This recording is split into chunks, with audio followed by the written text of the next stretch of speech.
डूबा हुआ सूरज बनता है, मैं इशारा करूं तो उंगलियों से चांद के टुकड़े हुए हो जाए, मैं इशारा करूं तो दरख्त खिंच करके बारगाह में आ जाए, अरे मैं इशारा करूं तो उंगलियों से चश्मे जाए। आका का हुस्न, आका का जमाल, कअन्नका कद खुलिक़्ता कमा तशा। हजरत हसन ने अर्ज़ की होगी, ऐ रब्बे कदीर के हबीब, अल्लाह रब्बुल इज्जत ने पूछा होगा, कअन्नका कद खुलिक़्ता कमा तशा, कअन्नका कद खुलिक़्ता कमा तशा। आका आपने अर्ज़ की होगी, अल्लाह रब्बुल इज्जत ने पूछा होगा, हबीब बताओ तेरे हाथ कैसे बनाओ, हबीब बताओ तेरे हाथ कैसे बनाओ। आका आपने अर्ज़ की होगी, ऐ रब्बे कदीर मेरे हाथ ऐसे बना कि मैं सहाबा के कटे हुए हाथ पर फेर दूं तो वो टूट जाए।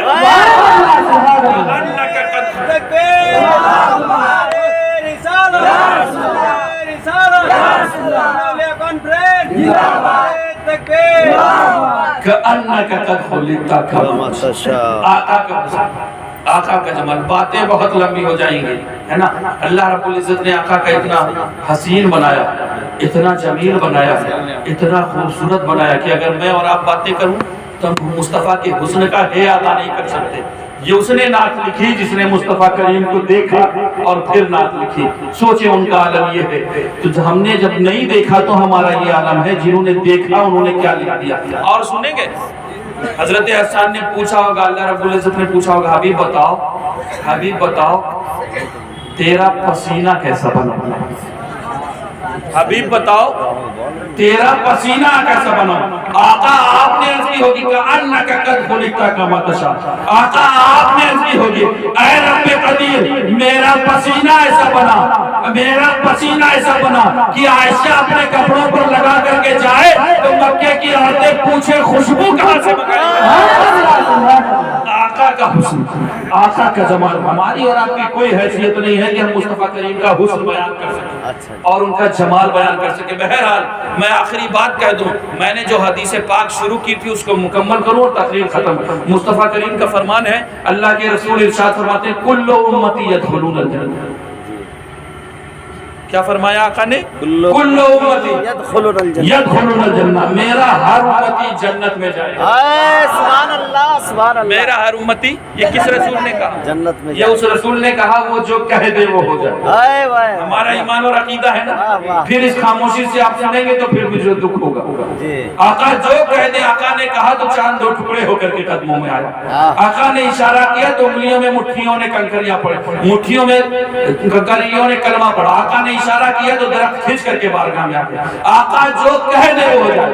वो रसूल फरमा रहे हैं, कुल्लु उम्मती यदखुलूनल जन्नह, मेरा हर उम्मती जन्नत में जाएगा, इल्ला मन, मगर वो जिसने इनकार किया, मगर वो जिसने इनकार किया। अब सहाबा ने जब ये जुमले सुने ना तो उनकी आंखों से अश्क जारी हो गए, वो रोने लगे, अर्ज करते हैं, मुस्तफा करीम किसने इनकार किया? आका हमारी तो कंडीशन ये है कि हम आपको देखते नहीं हैं तो बेचैन हो जाते हैं। सुभान अल्लाह। आका हमारी तो कैफियत ये है कि हमें भूख लगी होती है, हम आपके चेहरे का दीदार करते हैं और हमारी भूखों का खात्मा हो जाता है। या रसूल अल्लाह, हमारी तो कंडीशन ये है कि हम आपको देखते हैं हमारी प्यासें बुझ जाती हैं। आका किसने इनकार किया? कौनैन के वाली किसने इनकार किया? आका हमारी ये हैसियत, हमारी ये औकात, हम आपके हुक्म अदा नहीं कर सके। आका हमारी तो कैफियत ये है कि हम आपके वजू के पानी को जमीन पर नहीं गिरने देते। आका किसने इनकार किया? आप कौनैन के वाली का फरमान सुने और इसे अपने लिए मीजान और तराजू बनाए। हम में से हर एक सिर्फ अपने गिरेबान में झांक करके देखे। मुस्तफा करीम फरमाते, कुल्लु उम्मती यदखुलूनल जन्नह, मेरा हर उम्मती जन्नत में जाएगा, इल्ला मन अबा, मगर वो जिसने इनकार किया। आका किसने इनकार किया? मुस्तफा करीम फरमाते, सुनो, मन अतानी फक़द दखलल जन्नह व मन असा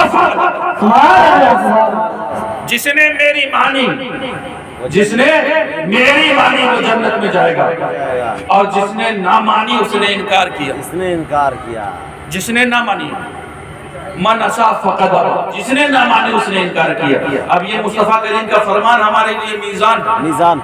किसी की तरफ कमेंट करने से कोई फायदा नहीं, किसी पर कोई कमेंट पास ना करें। हम में से हर एक इस मीज़ान को अपने हाथों में लेते और अपने गिरेबान में झांक करके देखें। ہماری بہو بیٹیوں کے سروں سے ہٹے ہوئے دوپٹے کیا وہ اللہ اور اس کے رسول کی مان؟ ہمارے قوم کا نوجوان فیشن پرستی کا غلام بنا ہوا بیٹھا کیا وہ اللہ اور اس کے رسول کی مان؟ میچ کی ایک اننگ نہیں چھوڑتا اور رب کی بارگاہ کے سجدے چھوڑ دیتا ہے سچائی یا نہیں؟ ہمارے گھر کی عورتیں ٹی وی کے سامنے بیٹھ کر کے سیریل کی ایک قسط مس نہیں ہوتی اور رب کی بارگاہ کے سجدے چھوڑ دیتے کیا وہ اللہ اور اس کے رسول کی مان؟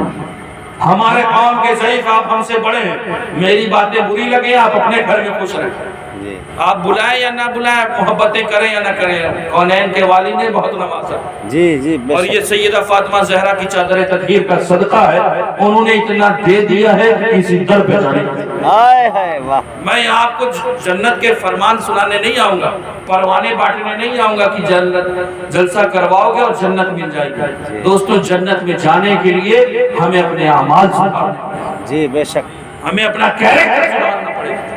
ایک جلسے میں جنت، ارے وہ جنت جس کے سردار نے اپنا پورا خاندان بنوایا، وہ جنت کہ جس کے سردار نے اپنی زندگی کی آخری سانس لی ہے تو سجدے میں لی، وہ جنت آپ کو ایک جلسے سے نہیں بلکہ اپنا کیریکٹر سنبھالنا پڑے گا۔ مصطفیٰ کریم کے اس فرمان کو اپنے لیے میزان اور ترازو بنائیں اور اپنے گریبان میں جھانک کر کے دیکھیں۔ آج ہمارے قوم کے ضعیف ہوٹلوں پر بیٹھ کر کے چائے کی چسکیاں لے اور فلاں کے لڑکے نے یہ کیا تو فلاں کی بیٹی نے یہ کیا، کمنٹس پاس کرتے ہیں جی، اور اب کی بارگاہ کے سجدے چھوڑ دیتے ہیں۔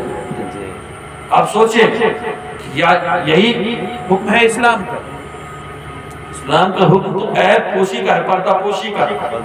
ہم اپنے بھائی کی غیبت کرتے ہیں اور غیبت کرنا گویا کہ بھائی کا گوشت کھانا ہے، بات یا نہیں؟ مردے بھائی کا گوشت، مردے بھائی کا گوشت کھانا ہے۔ سوچیں ہم کتنا کیریکٹر میں گر، ہم غور کریں، دیکھیں کہاں کہاں اللہ اس کے رسول کی مان رہے ہیں اور کہاں کہاں نہیں مان رہے ہیں۔ ارے جہاں جہاں مان رہے ہیں وہاں عمل کرتے رہیں اور جہاں جہاں نہیں مان رہے وہاں عمل کرنے کی کوشش کریں۔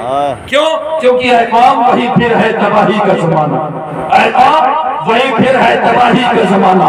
اسلام ہے پھر تیر حوادث کا نشانہ اور مٹتے ہوئے اسلام کا پھر نام جلی ہو، لازم ہے کہ ہر شخص حسین ابن علی ہو، لازم ہے کہ ہر شخص حسین ابن علی و تو اسلاف کی اپنی تاثیر لے لے، زبانوں پہ نعرے تکبیر لے لے اور خدا ہم کو شبیر سا حوصلہ دے، آمین کہیں آپ، خدا ہم کو شبیر سا حوصلہ دے کہ دین کے لیے گردن اپنی کٹا دیں۔ استغفر اللہ ربی من کل ذنب واتوب الیہ وما علینا الا البلاغ۔